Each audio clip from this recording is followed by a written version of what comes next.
evening, precious viewers. Good to have you back once again. Welcome to another exciting season of Ask the Counselors. This is our first episode for 2021, and it promises to be a blast. We want to invite your family and your friends this evening. They are going to be blessed. If you are watching us, you know what Ask the Counselors is about and what we stand for. This year, we are taking it a notch higher, and February is called the month of love because it has Valentine's Day in the month of February.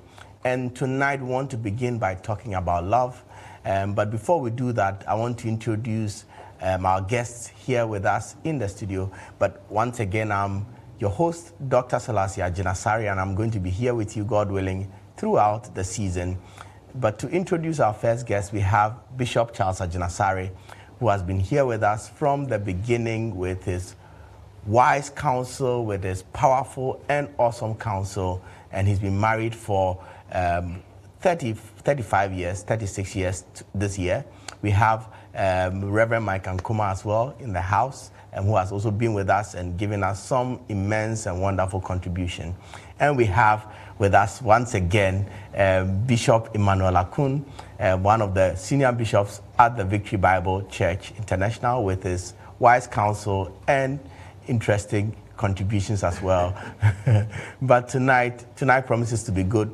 Thank you so much for your messages that have come through to us about how Ask the Counselors has been of good help to you and your family and to your marriages. We would like to hear more from you about the impact of Ask the Counselors in your home and in your marriage as well. And we'd like to hear your questions. If you have any questions on love, we'd like to hear them this evening. Would read some of your questions, and then getting to the end, we'll open the phone lines and want to hear from you as you ask your questions on love. Tonight, we are live on Facebook at Bishop Charles Ajinasari. You can share the link so that other groups, interest groups, can also join in. You can invite your friends to also watch, and they'll be immensely blessed by it. And if you are watching and you have any questions, just type them on your Facebook thread, and we'll pick up the questions and read them in the course of the program. If you're watching by Precious Television or via YouTube, you can send us your message to this number, 0203 438710, 0203 438710. You can send us a text. You can also WhatsApp us on that number, and we'll get your WhatsApp messages and read them in the course of the program as well. If you are watching from outside Ghana, we keep getting questions from all over, from the UK, Jamaica, some of the French-speaking countries as well, and the Americas and all that. So the country code is +233, and the number is 203438710. So in the course of the program, you can send us your messages. You can send them now. The earlier, the better. We'll get them, and then we'll read them. But I want to talk about love tonight. And my question to the guests is, how would you define love? You've been married for a long time, and you may have some personal experiences or definition of love. What would you call love? And what do you think love is in your opinion? In December, Bishop Akon preached wedding, and I liked the from 1 Corinthians 13. So I'll like him to. I do forget what I preach.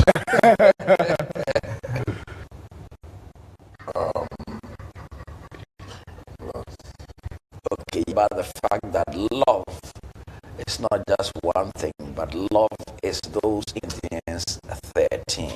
Okay. Love is patient. So in love, kindness, you have goodness. It's not easily provoked. If you are picking from there, I hold to the fact that doesn't stand alone. Love must have accompaniment. But let me pick it from this angle. Definition. So, Okay. For the benefit of the other. Irrespective of what the person gives in return. Because the way God love us, it has to do with what we will do. Then capture for a love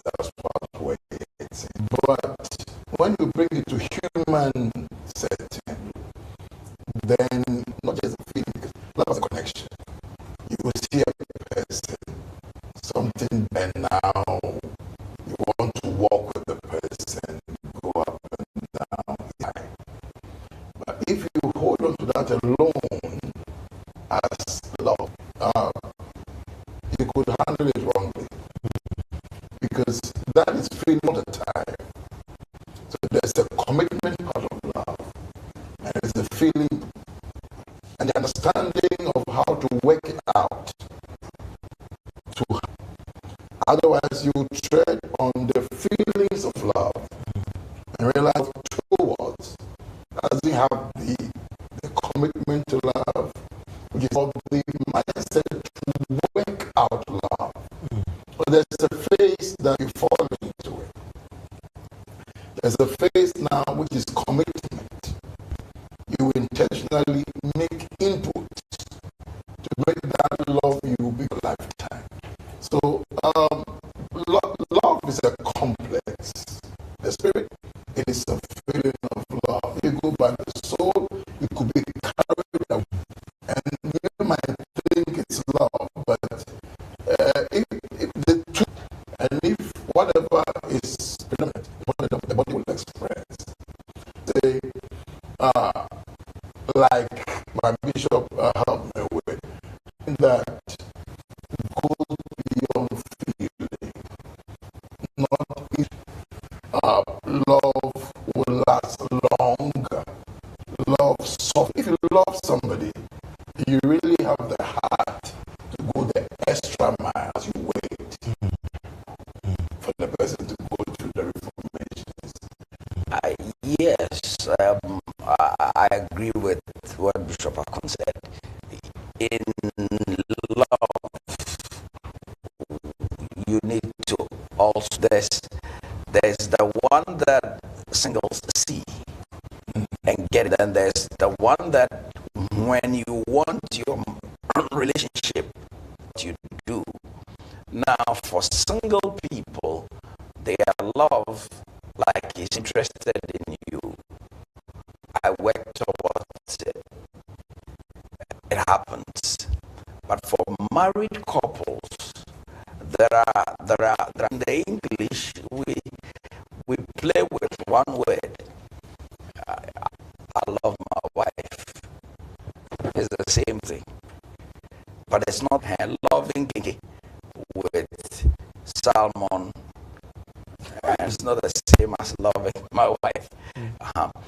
But in the Greek, when they talk about 5 different words, they were looking at words like, they were looking at eros, they were looking at storge, they were looking.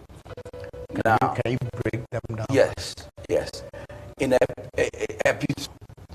where if you are married, marriage, and so there must be that passion and that desire, that excitement. Love doesn't just happen. I mean, it doesn't just happen on the spur of the marriage.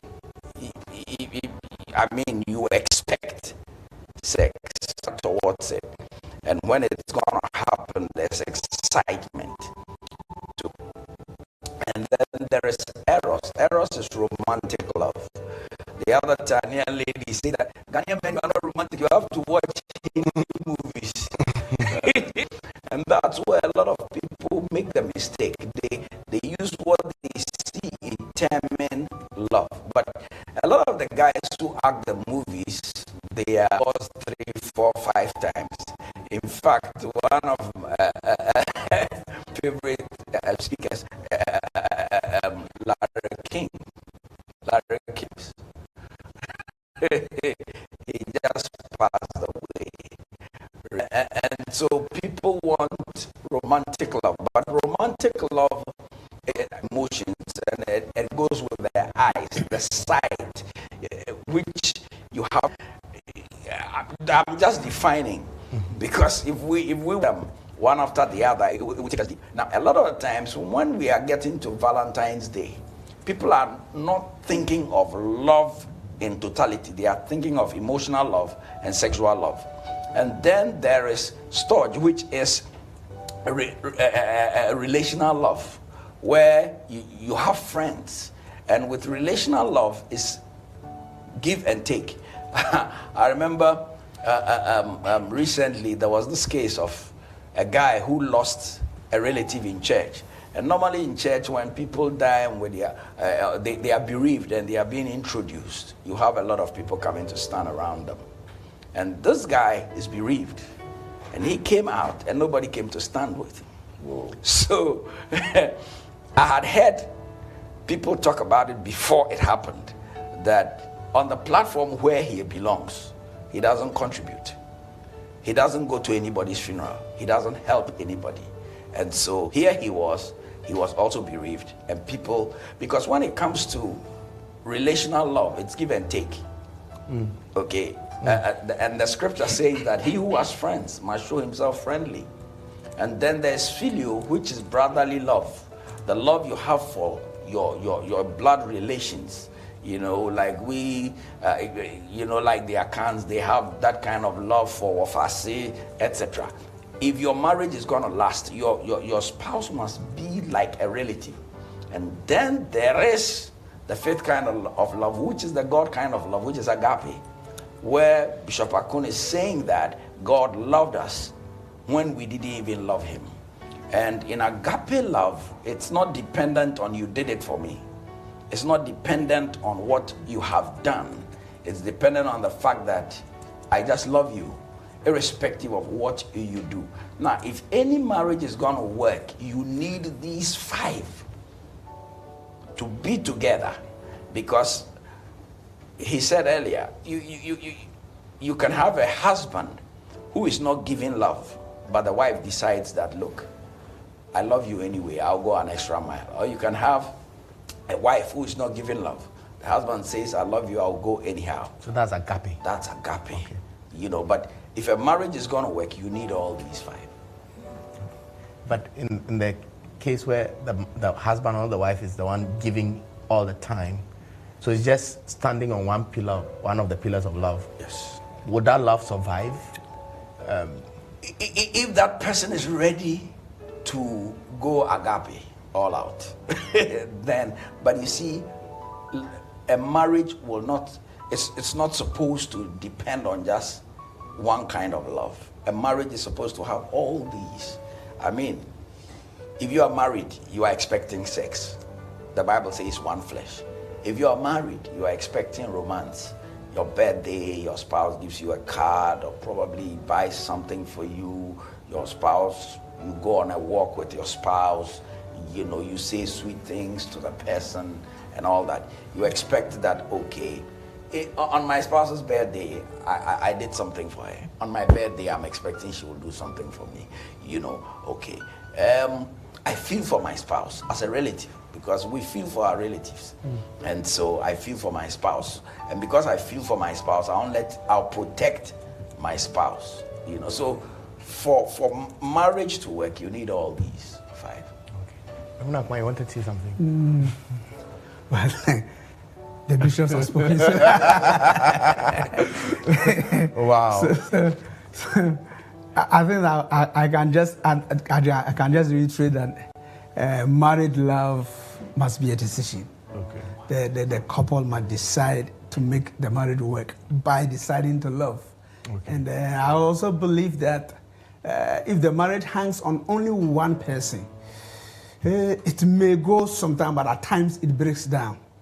When one partner has decided that, because I normally say that even with the love of God, as much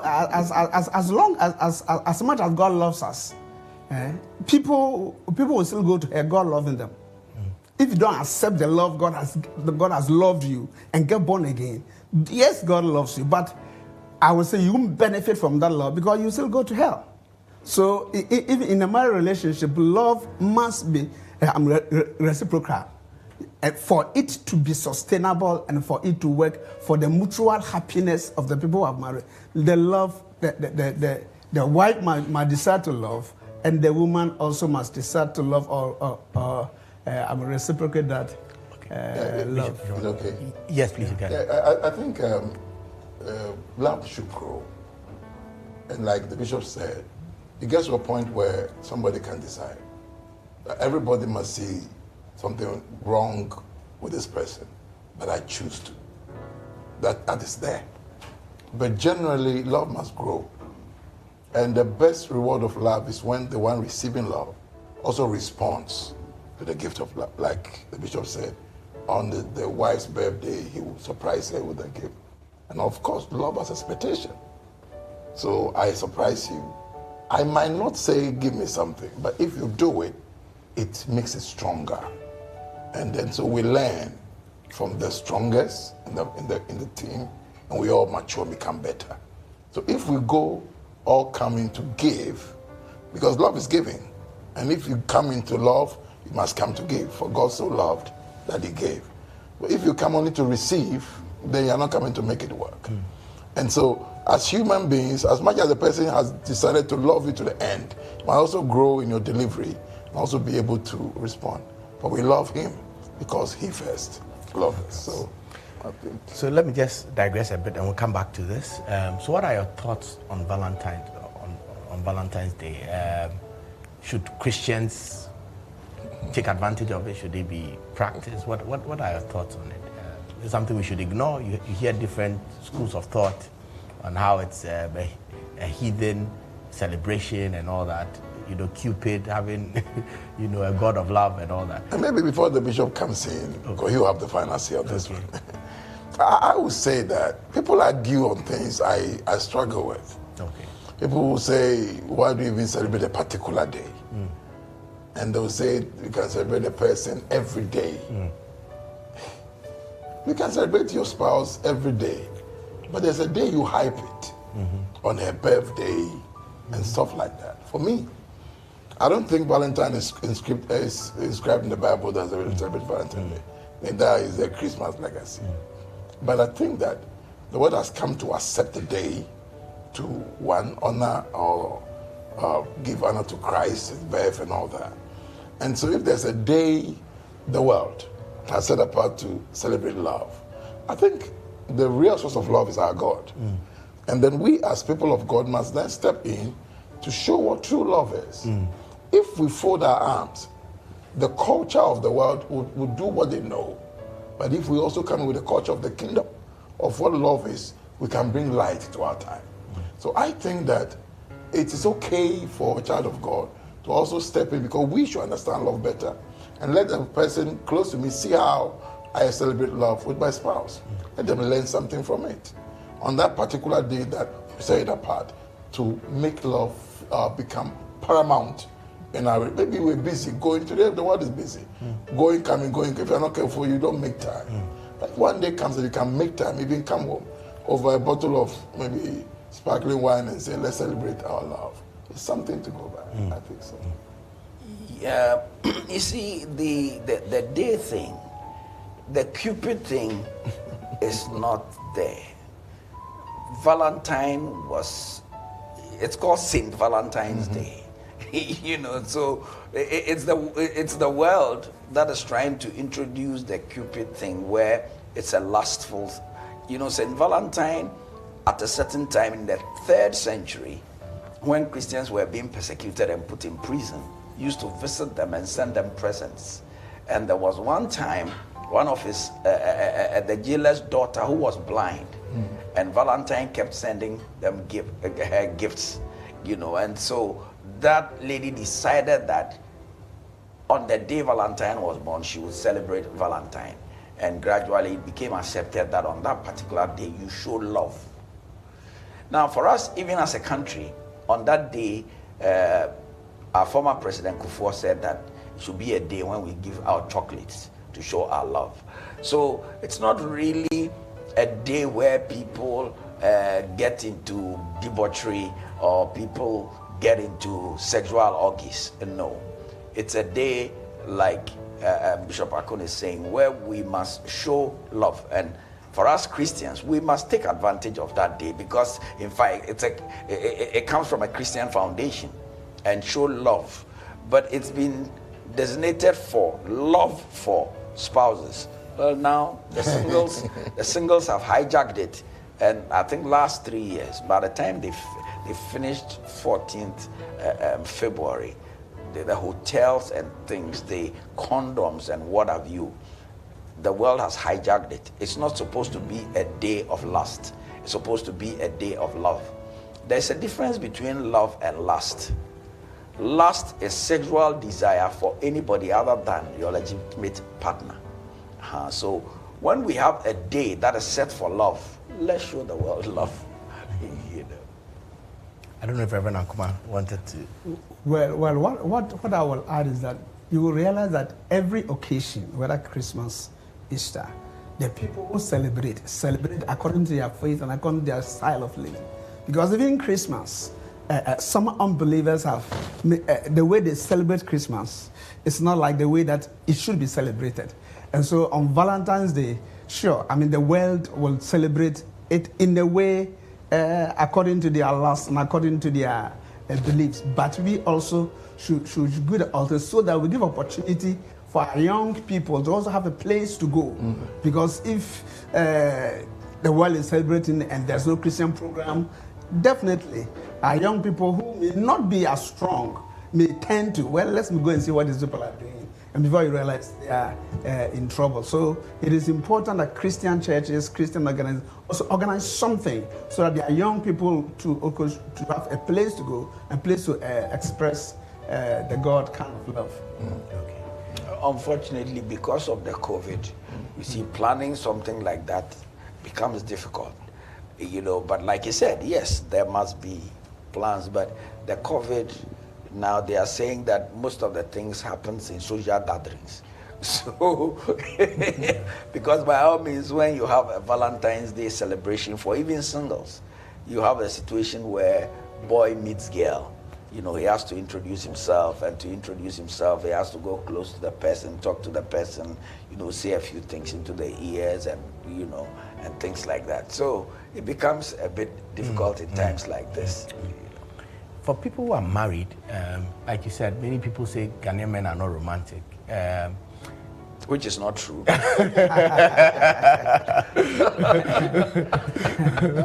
So I'm sure there will be people watching who are wondering, so this Valentine's Day, Bishop Aku, Bishop Charles Ajasai, can you give me some ideas? Maybe some ways you have celebrated Valentine's Day with your spouse in the past, or some ideas that you think people can latch on and you know, make their spouse happy during this period.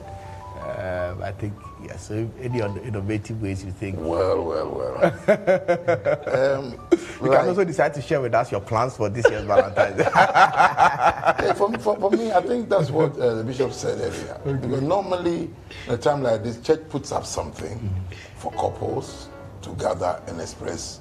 Sometimes there are time in the program where couples will stand and exchange words to each other. Yes, words of love, and express how much they love each other. Some selected couple. Then the singles are set aside to also do what they do in the Christian way. Because we must set a platform for them to be there. Otherwise, they will stray into other places. And they bring their friends as well. But so in those times, you know what you're going to do.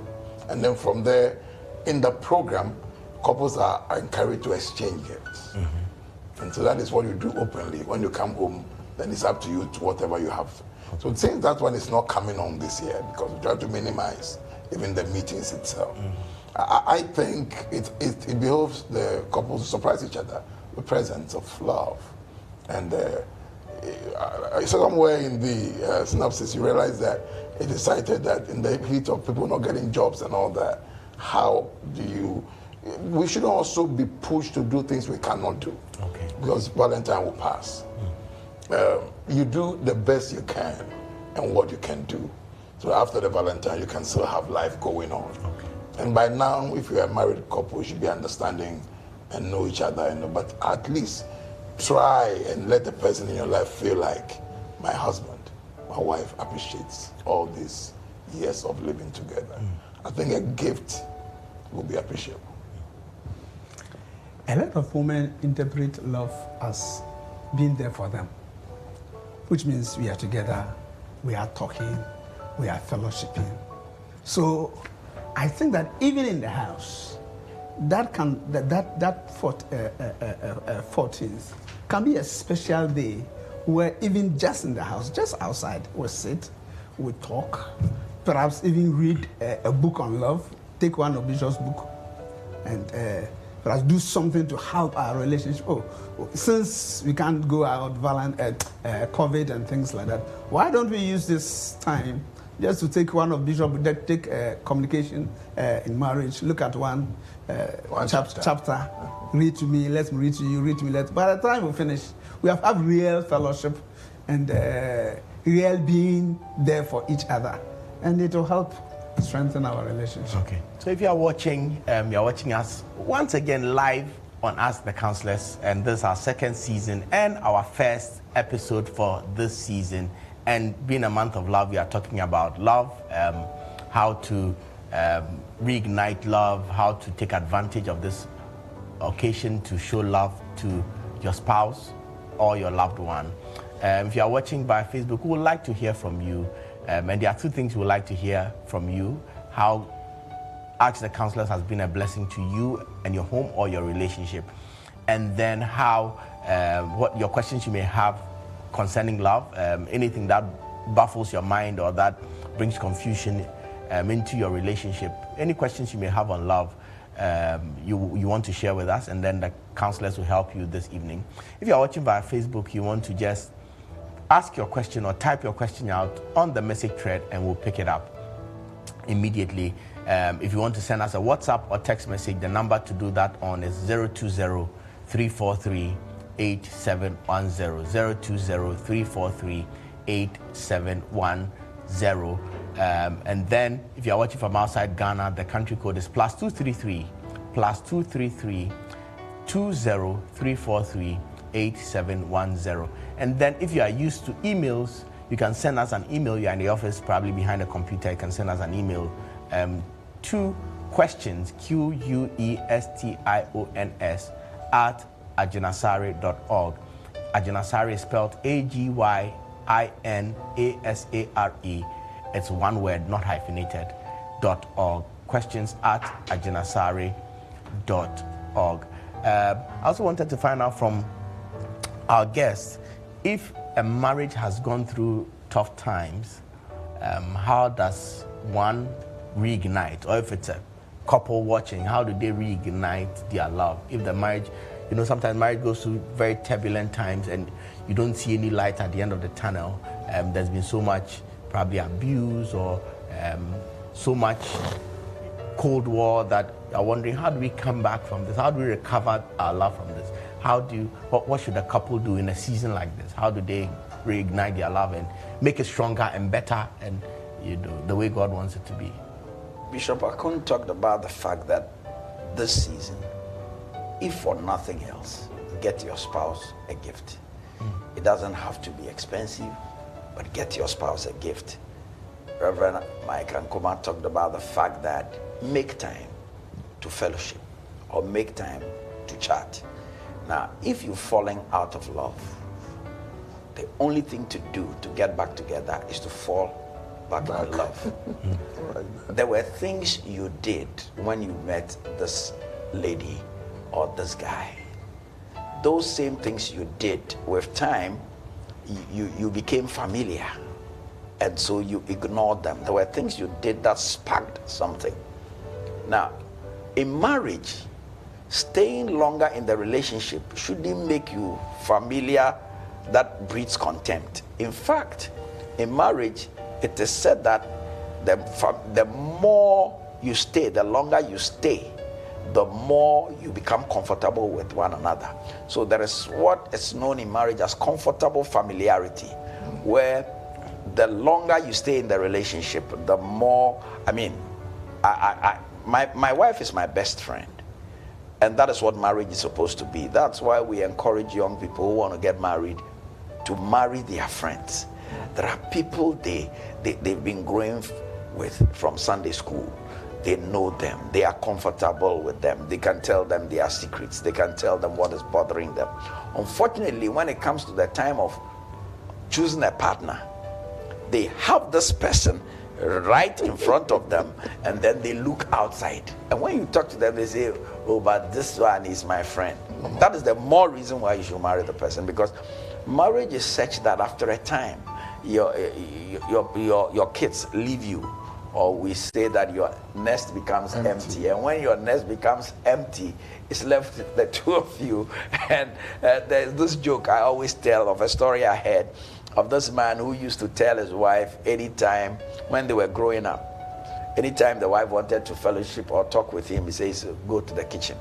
So the wife always was sitting in the kitchen cutting okra, cutting tomatoes. And now the kids grew and left the house, and the man came on retirement. So he had so much time on his hands. And he would call the woman, can you come, let's talk? The woman said, I'm in the kitchen cutting tomatoes. You know, so if you don't build friendship, what happens is that at the time when you need friendship, you can't get it. And so if your marriage is gone haywire, make time and invest in the effort of falling in love. You see, you used to see the woman you met and say you are beautiful. It's intentional. Still today, you should be able to look at your wife and say, sweetie, you are beautiful. It's true that probably after childbearing, her stomach is not as flat as when you met her. After feeding your children breast milk, her breast, instead of being Bobby stand, is Bobby sleep. Sometimes maybe you yourself have to be affected. You know, because the issue about men is that men never stop sucking breast. You know, they suck it from babies, they grow until they are old. And they like it more than the babies. The baby. then you are talking out of experience.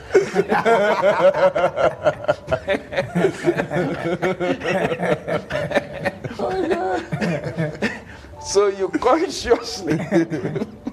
consciously tell your spouse. You see, love, apart from everything other thing, it's intentional.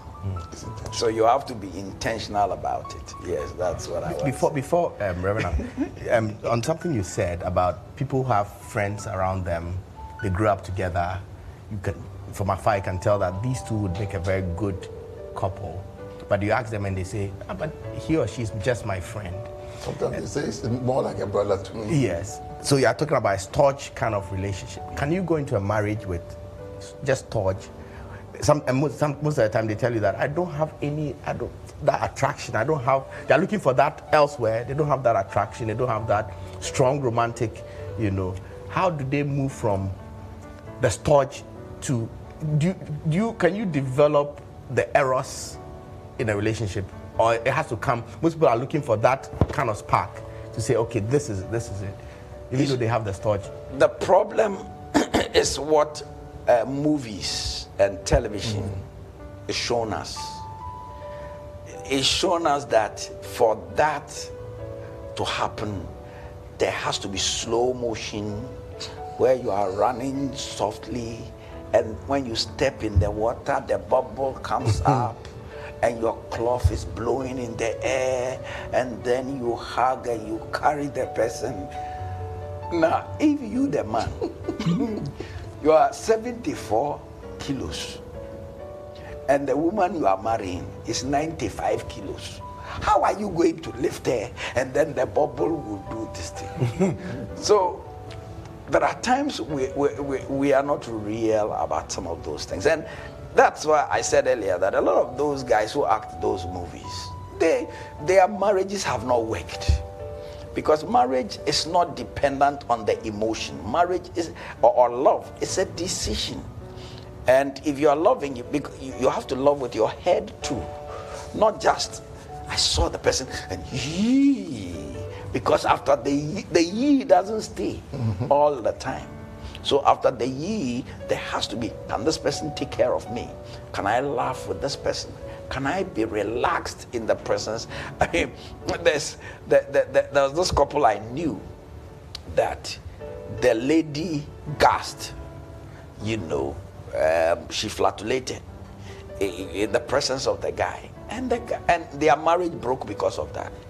Now, this simply tells you that the woman was not, they are married, they were not comfortable in the presence of each other.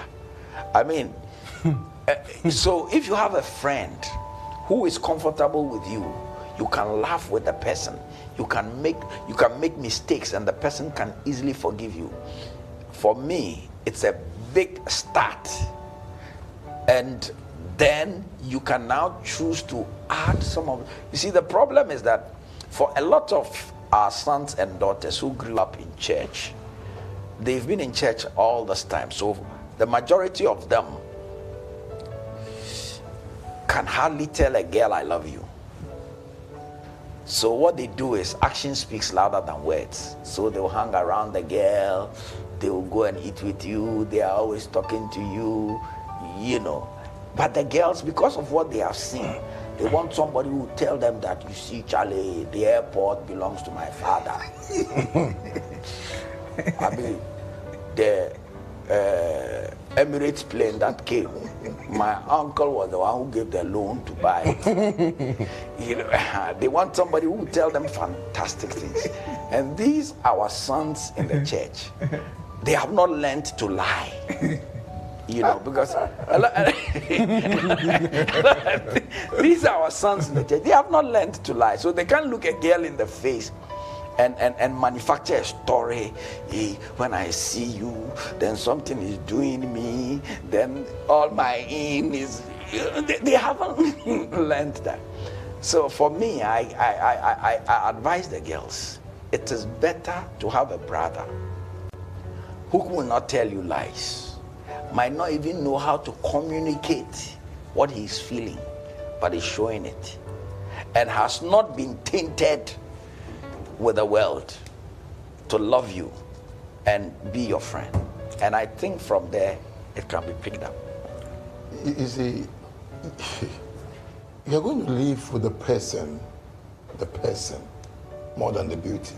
Mm-hmm. And sometimes the thing is like shunning your for, I don't know how to say that in English. Some things that are far away look nicer. So the person close to you, you don't want to look at the person close to you. Meanwhile, you're spending all your time with the person. I know people who are married today, and they are still getting close to people who are their friends in the choir. And they still sit down with them most of the weekends, tell them all their problems of the wife they married. So if you were that close with this person, why didn't you settle with this person? It is so obvious. So I think that one of the things is education too, that the church must do, if we stay in the church world. Because a lot of the young people don't understand this thing. Because it's a journey you've not taken before. Because really you're going to live with a friend. Most of the time it's not going to be sex. That's right. Most of the time it's not going to be high feelings of love and things. Sometimes you want to be in your corner and finish what you are doing. And somebody is saying, can you give me a glass of water? It will take you to understand. To say, okay, just a minute. Or you will explode. Don't you see I'm busy? So I think that is an understanding we must get, that you're going to live with a friend who you can go to the extra length with, even when they irritate you or something. And I think if that, what you say, filial or storage, is what is the beginning point, develop, get counsel. Talk to somebody who's ahead of you. I'm too close to this person. What does it mean, or what do I do? The person can advise you.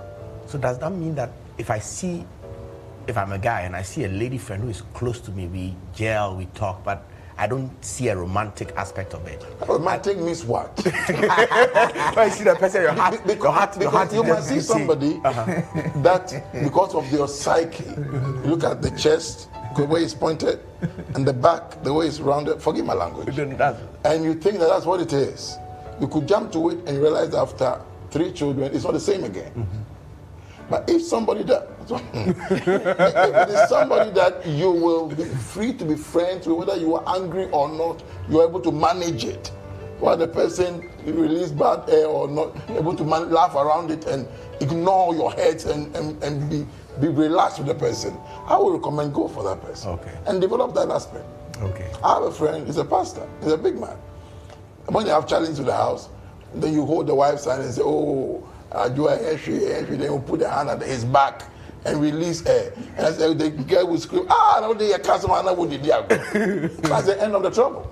and they bond. Don't if you are listening to me, don't practice this at home. but I'm saying that for me, if you can be friends with a person, is the best way to marry, because it's going to be a long way of friendship.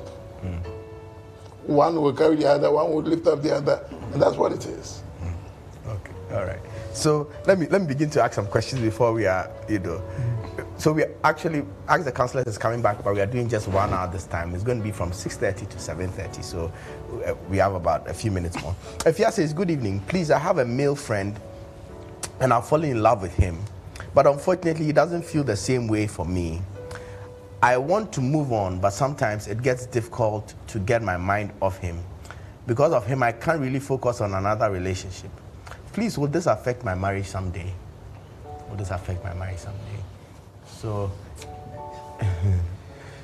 it takes two to marry. Mm-hmm.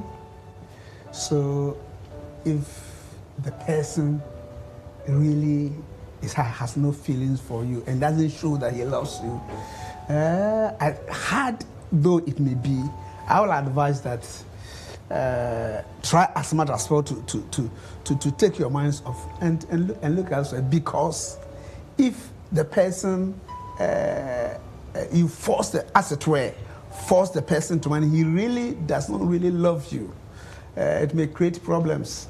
There are people who, after the marriage, ask you, I didn't love you. It's you who force yourself to me. People, they will call something sympathy love. People should not love you because they want to have sympathy on you, because they want to help you. You are trying, but he doesn't love you. But the way you are doing, it doesn't matter. They will love you. They will love you. When somebody who you marry must also have that kind of feeling towards you. So, yeah, I think on Sunday, Dr. Selassie, you shared a testimony of this lady, if you can tell that story, who has been seeing this guy from Sunday school. So, I met these couple that were about to get married, and I normally would like to find out how to hear their story of how they met. And so normally I would hear the man say, oh, I met her here, maybe in the area, I met her in church, in the department, in the choir, whatever. And the man said, okay, over to you. You tell Pastor how you met.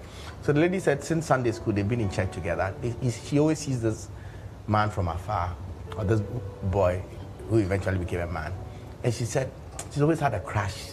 So he said, God, please connect me to this guy. And it wasn't happening. So as adults, one day she pulled her friend on a Sunday after church and went to this guy. And asked the guy, oh, this is my name. What's your name? Do you know me? The guy said, no, I don't know you. The lady said, okay, if you don't know me, I want to be your friend. So they exchanged numbers. They started talking. And eventually the guy proposed, and they are going to get married today.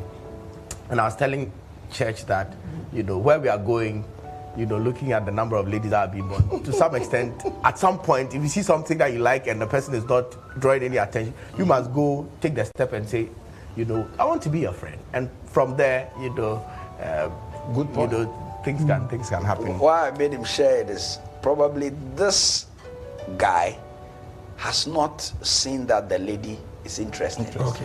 Because normally women don't normally like to propose. So she's close, but the guy doesn't know that if he should say something, the lady would accept, because there are some of the guys who are also afraid that if they propose to this girl who is my friend, it may break the friendship.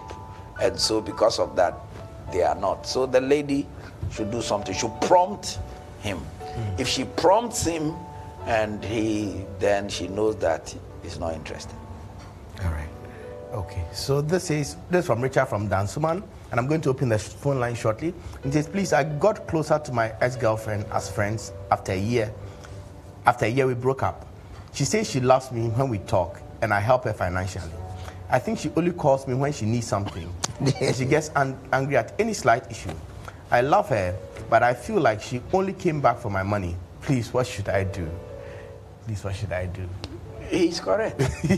She came back just for his money. You should drop her like a hot cake. Okay. Wow. Okay, this says, please, I'm 32 years, and my husband is 54. That's 22 years difference. He's weak in bed, but I love him so much. What should I do? What should I do? The numbers again. She's 32 and the man is 54. So that's about 22-year difference. But the man is weak in bed. But she should let the man exercise. okay. You see, she should let the man exercise, because when you exercise, it helps your libido also. 54, it's not old to start retiring. It's not too old. You know, so Maybe the weight too and all that. yes, yes. Sometimes the medications they are taking can also. But there are doctors called sexopathologists. I don't know how many. There was a time when I knew one or two. But it's a profession that deals with your sexual abilities and all that. Or they can see a very good doctor who can. There are medications out there that can, for the sexual part, can give you an enhancement, and then, you know. Hallelujah. Amen. All right, so we are going to open the phone lines, and the number to call is 0207 10001. 0207 10001. So that's 0207 1 with 4 zeros and ends with a 1. You know, so please, we'd love to hear from you. We'd like to hear what you have to say. This is from Eracy. He says, I'm a bit confused about love. I'm dating a guy and we are both in level 200. Sure. He wants me to have sex with him as a Val's Day present. Sure. Can I go ahead and do this? No. Most of my friends claim it is okay to do this. What do you think, please? Because I don't want to lose him, not during the Valentine season. Anybody who wants to have sex with you to prove your love doesn't really love you. It's just lusting after you. There's a difference between lust and love. If the person really loves you, he would wait, walk you to the altar. Otherwise, this guy will have, because if a man gets what he wants, what again is he looking for? He's added you to his number. And do you want to be added to the number? No. Let a man who is willing to walk you to the altar be the man you give your virginity to. You see, Valentine Day, certain things are hyped. And the atmosphere is sexy. If you're not careful, you become a casualty. So find commitment than just sex. Yeah. Go ahead. Yeah, and the idea that I don't want to lose him, that is what gets a lot of the ladies into trouble. Because the truth of the matter is that if the person is asking for it, means that his Christian commitment is low. There. It's not there at all. It means that when it comes to the nitty-gritties of marriage, where you need somebody who is a Christian to stand with you, you realize that.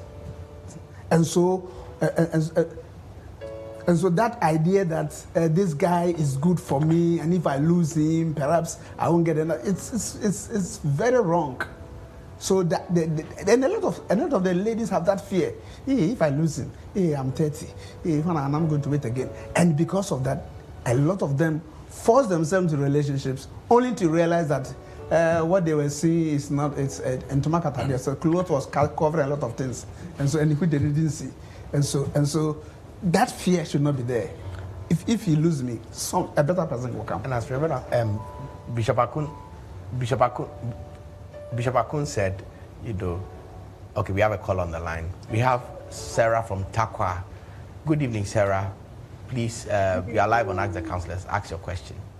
Thank you very much. Please, why the counselors? Hello, Sarah. We can't hear you. Okay, so I think probably we lost her. And as Bishop Akun was saying, marriage is more than just sex. There's more to marriage than sex. There are periods where you can't have sex. So if your wife delivers and she's had a cut, the doctors will advise you have to wait for 8 weeks. So for 8 weeks, you have to wait. You know, and so for Eracy, don't be confused. Just wait. If the guy cannot wait, move. That's it. Move on. This John, he says, a certain lady has fallen in love with me and I do not love her. My fear is she always says she will kill herself whenever I let her know that I do not love her and I'm not ready. What should I do? That is blackmail. That is emotional blackmail. It's emotional blackmail. However, probably there were things you did to make her think like that. Maybe you gave her all the assurances. She was cooking for you, you were eating, she was bringing you presents, you were taking. Had all the sex with her. Or probably you were having sex with her too, and now you are saying that you don't love her. You know, so you need to examine yourself. Are you a contributing factor to her falling in love with you? Because you can't treat a woman specially or very special above all other ladies and say that I didn't say anything to her. Your actions said everything to her. And so the men should be careful. If there is a lady you are not interested in, don't treat her specially. Treat her like every other lady who meets. What Bishop is saying, if he had not carried her to a certain level, she wouldn't expect marriage. To say, if you don't marry me, I'll kill myself. I mean, the man has carried her into a certain level, treating her differently, and she thinks that this man loves me. So if you treat her like any other sister, she wouldn't get to that kind of expectation. Okay, we have Eben from Techiman. Good evening, Eben. You are live on Ask the Counsellors. We'd love to hear your question. Go ahead.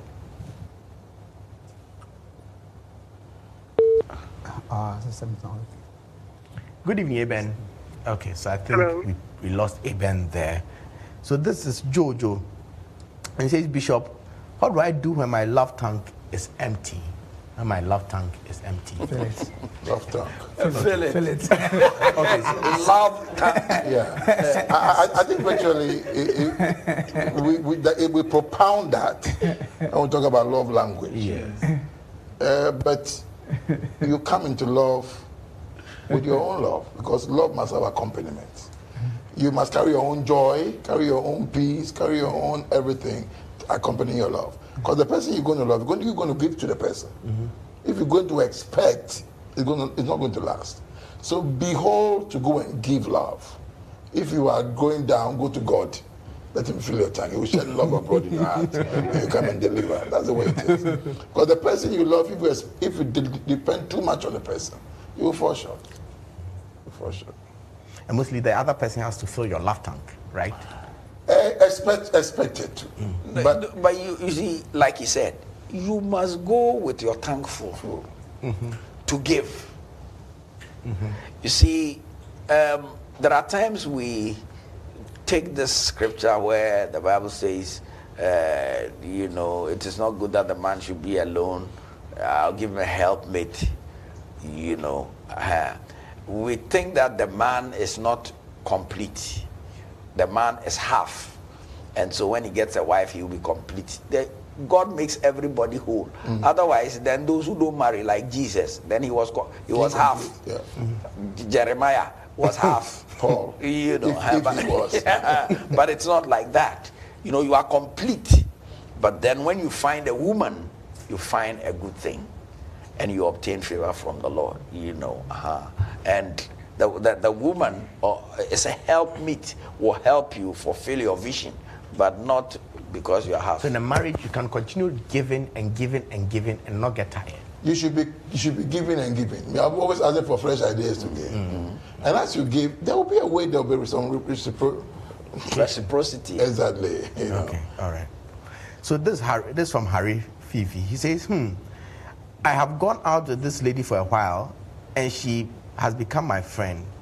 But she says she can't marry me because she has no emotional connection, but wants me as a friend. What do I do? If Harry wants the lady for marriage, and the lady wants him just for a friend, okay, he should dump her as a marriage material and just be friends with her ordinarily on the surface. That means that no more special attention. That means that no more treating her differently from other ladies, because she's just a friend. And it should be, you see, it should not be a deep friend, because when you have a deep friend, it normally works into marriage. Harry should always, after some time, walk other people home, and let's see what her reaction will be. Okay, all right. So this says, good evening. I love your program. Kindly permit me to deviate from today's topic and ask this question, which has been troubling me for some time. My name is Emmanuel, and I've been in a relationship with this lady for 2.5 years now. We plan on getting married in March this year, and we haven't had sex. Of late, I have been having this strong passion to try sex with her before we get married in March. How do I control myself? Because it's becoming increasingly difficult for me. I need your help. I don't know if he's a Christian, because if you're a Christian, God forbids fornication. So, and if you love him, if Jesus said, if you love me, you keep my commandments. So you can't be a Christian and be talking like that. Secondly, if you see, it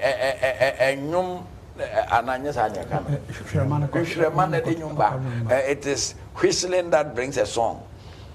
It means that you find yourself close to her at all times. In the night you are alone, you find yourself in a corner somewhere. So avoid those things. When you avoid those things, because if you are going to have sex, then you need to be secluded.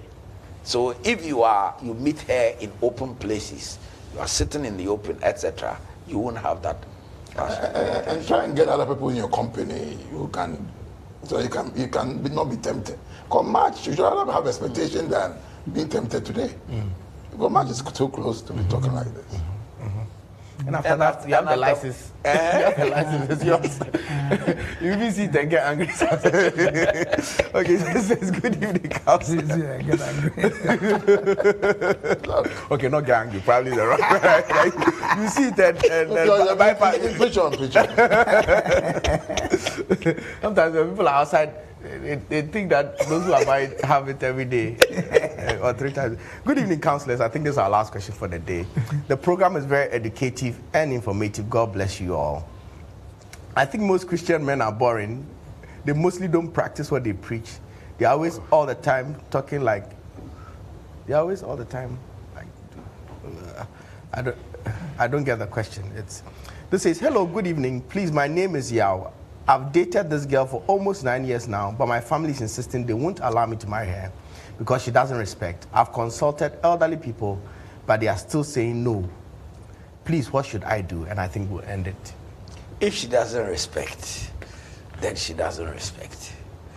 And for me, if she can't change now that you are courting, and even your relatives can see it, then she won't change when you marry. So he should advise himself. Character is a conduit to which love flows. And as it is now, it's going to get worse when they marry. So either they get someone to talk to her to find a way to reform, or look elsewhere. On the Valentine, before I wind up on the Valentine thing, I think we can also take an opportunity as couples particularly to talk about the issue. If you think you've not done something right, apologize, hold hands, pray, ask for forgiveness, and then you can share a glass of champagne or something and enjoy the evening.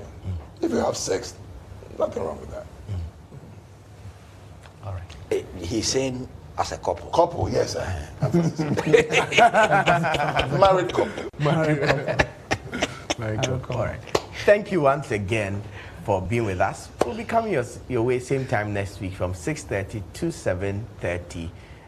And throughout the season as God would have it and God would permit us. You can keep your questions coming in and we'll queue them for next week when we come for the counselors to answer them. Thank you so much once again and God bless you. On Sundays we have 2 services here in the Dome. The first service is from 6:30 to 8:30 a.m. and the second service is from 9 to 11 a.m. God bless you. Bye-bye.